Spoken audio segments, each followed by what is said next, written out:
a full-blooded 2-day practice session.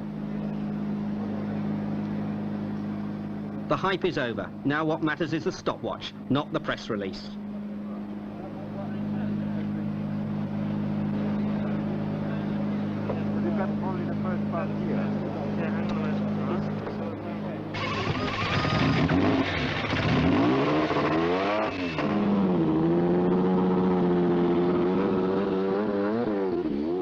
As Elio de Angelis drives a trifle gingerly out of the Paul Ricard pits, he knows that the cars, the teams, and his own future are in his hands.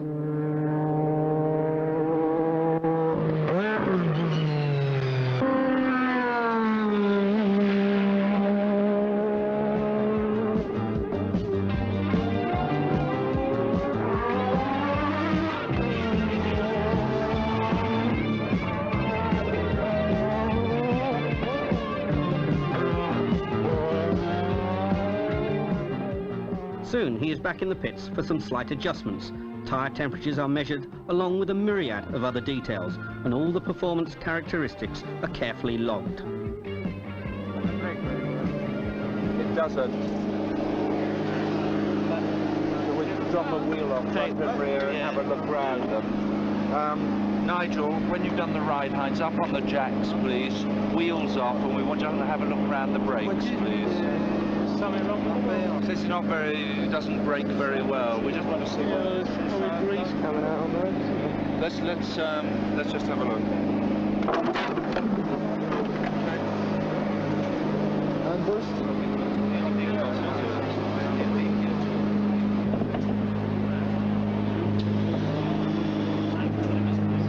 On the left, sorry. Pulling to the left. Yes. And does it go one way when you accelerate and the other way when you lift off? It's just all the time to one side.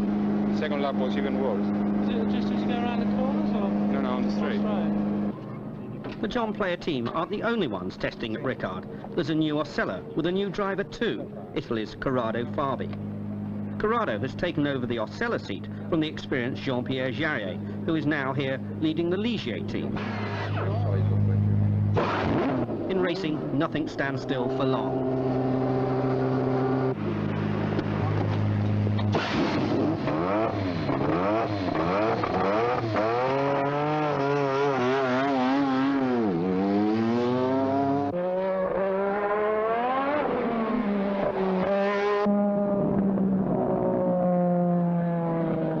There have been a few teething troubles with the car, but now Elio is really growing in confidence.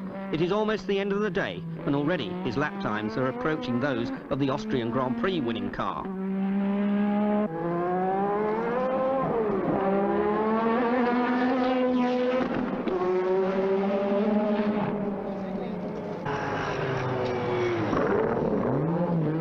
The omens are all good. Out on the track, the car looks and sounds impressive. Elio explains. I found it very nice to drive this car because you have a lot more power to control. This is for a driver point of view, it's very good. Now at the end of the day I'm sure that this car has a lot of potential. Today was a basic running. We did some laps just to make sure that everything was working. I think we did also to start with a good time because 7.2 with the race compound is not bad around here, so I think it's very promising, the car. We have to establish whether this suspension and this chassis and the engine and everything together is something that is going to work or not, first of all, and then maybe we can turn up the boost and we put the qualifier for the last day. Elio certainly seems happy with his day's work, but it is not over for everyone. There is a job list as long as your arm, and the mechanics will be working on the car long after Elio is tucked up in his bed. For the mechanics, though, there is the reward of having seen their car show its potential.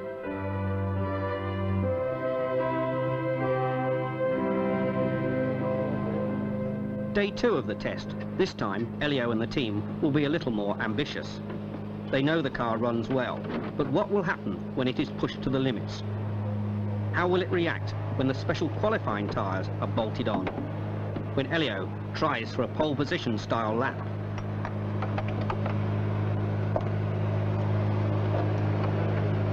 How much speed is this on?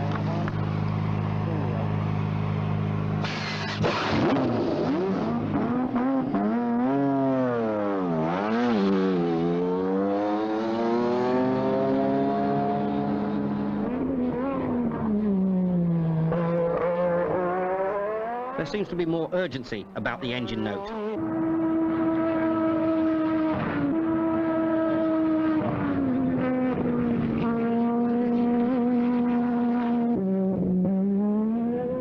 Elio is trying harder. Now he is asking more of the machine, pushing its performance closer to the limits. He starts to pass landmarks. His lap times are quicker now than the Ferrari recorded here a couple of months ago.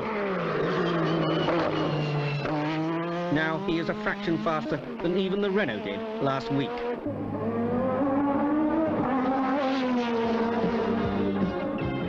Yes, the car is beginning to feel like a winner.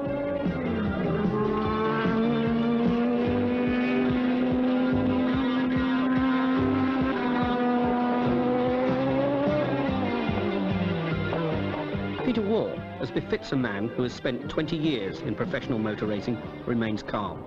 But he can't help showing his satisfaction with the last 6 months' work. Well, I'm absolutely delighted because the car, being so totally new, has run 2 days virtually without problems. Certainly no mechanical problems in the chassis whatsoever. And we've had a few what I would call typical new car problems. Little mountings, bits and pieces of the carbon fibre bodywork that need adjusting and making a slightly different way to make them easier to work with in the future. But I'm very, very impressed with the Renault engine. I think Martin Ogilvy's made us a first-rate chassis. Everyone back at the team are to be congratulated because it's very rare that you can take a new car out of the box and run it for so long, so hard, and not have any serious troubles at all. And on top of all that, we've gone 0.4 of a second faster than Alain Prost in the official works Renault round here, so we're all going home with a bit of a smile on our face.